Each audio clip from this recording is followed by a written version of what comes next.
Now today's Saturday is August 15th, and it is the solemnity of the Assumption of Mary. And I wanted to give a few words about that so that there's no confusion, and also I'd like to talk about Mary.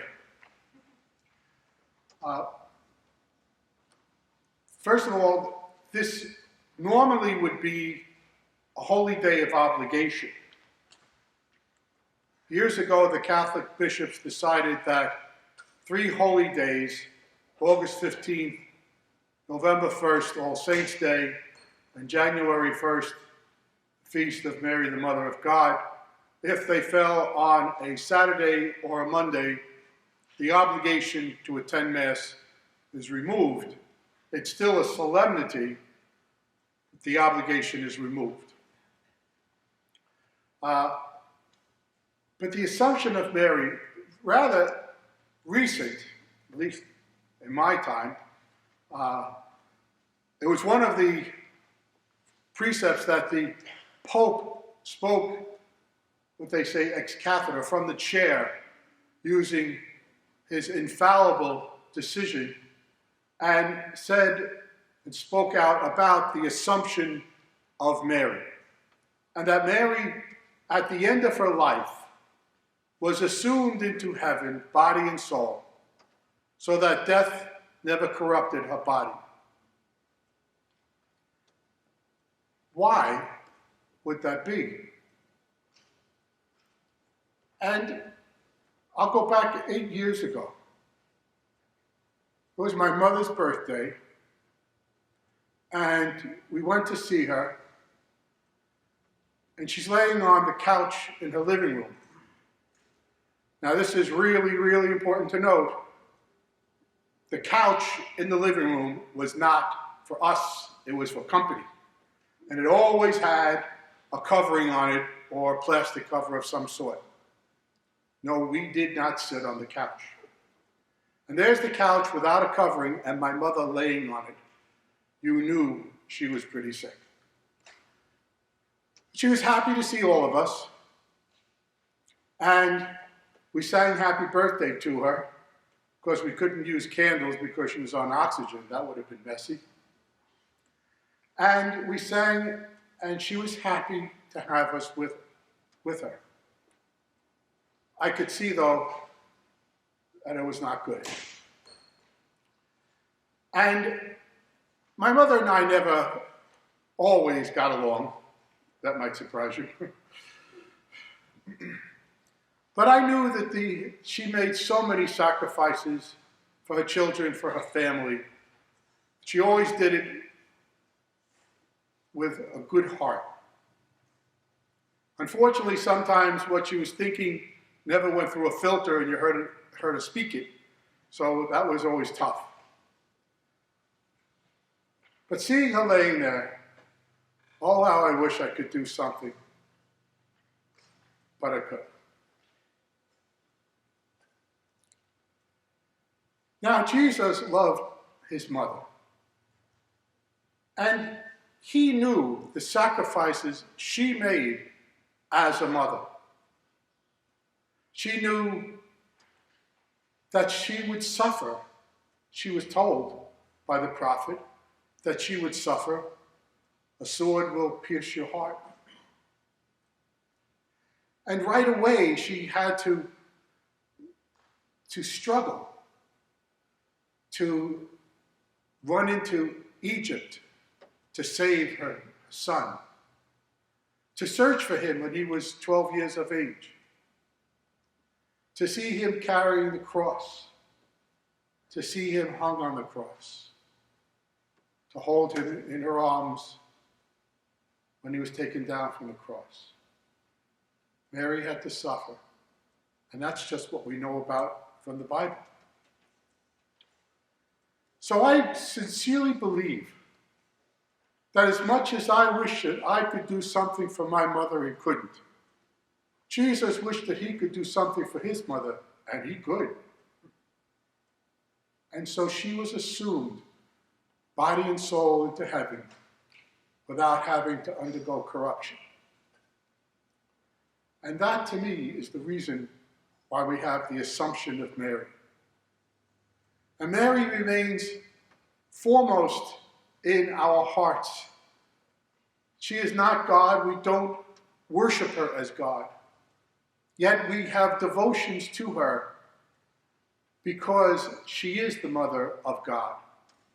And so many popes have put on their crest through Mary to Jesus, encouraging us to pray to Mary as our mother, knowing that mothers are the ones who sacrifice so much for their children, for their families.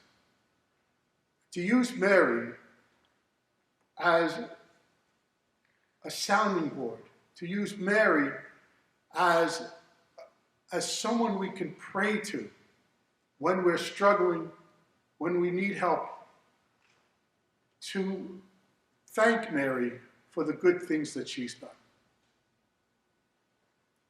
Now, today's gospel gives us another woman, another mother.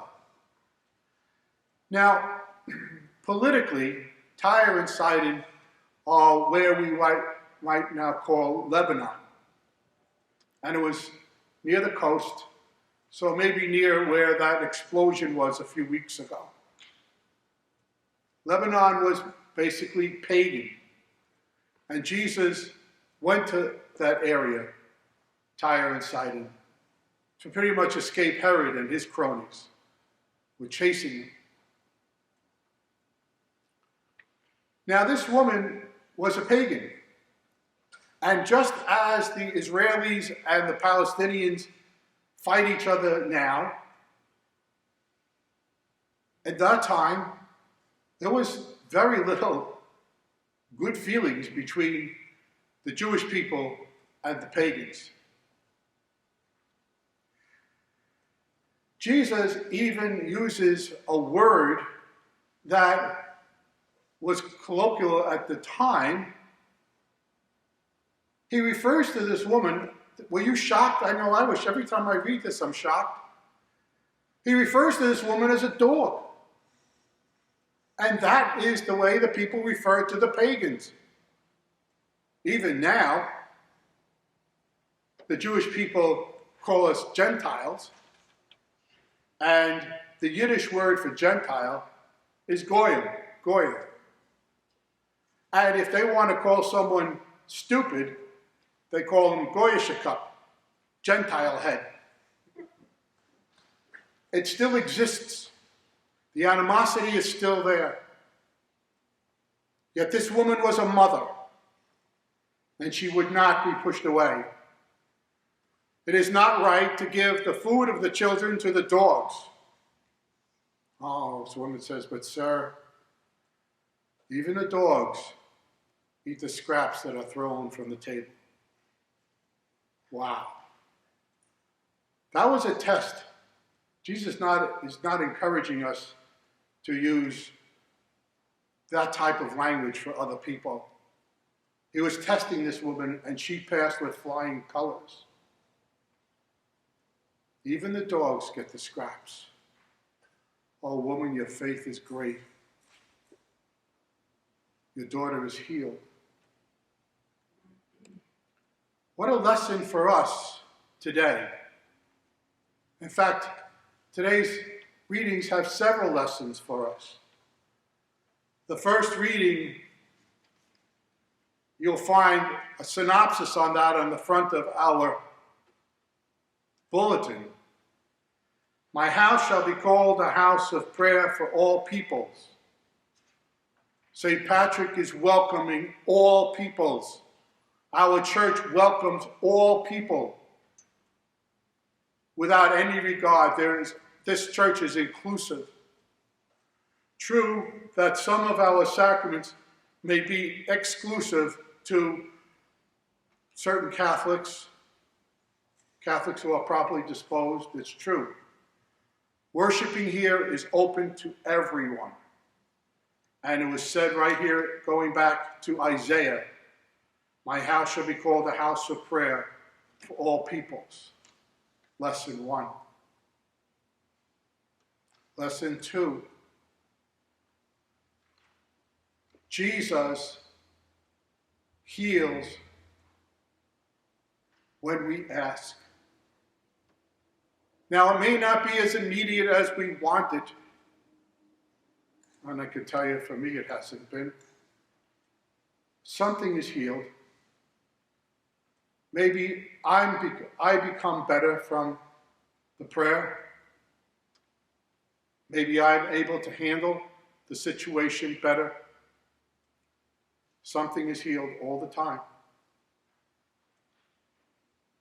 And our lesson is to continue to persevere in faith, to overcome the obstacles that we have. This woman had a great obstacle to overcome. To talk to a prophet of another faith in front of all these other people, that had to be very difficult. She did it because she believed. In fact, she had a statement of faith that most of the people that Jesus was attempting to minister to would not say. Son of David. And so we are left now with a great example of prayer. And the last point I would make is to think about your mother and be thankful for your mother. Be thankful to Mary, our mother. But this is a time to reflect on the great things, the great graces that we have had and enjoyed because of our mothers and because of Mary. Amen.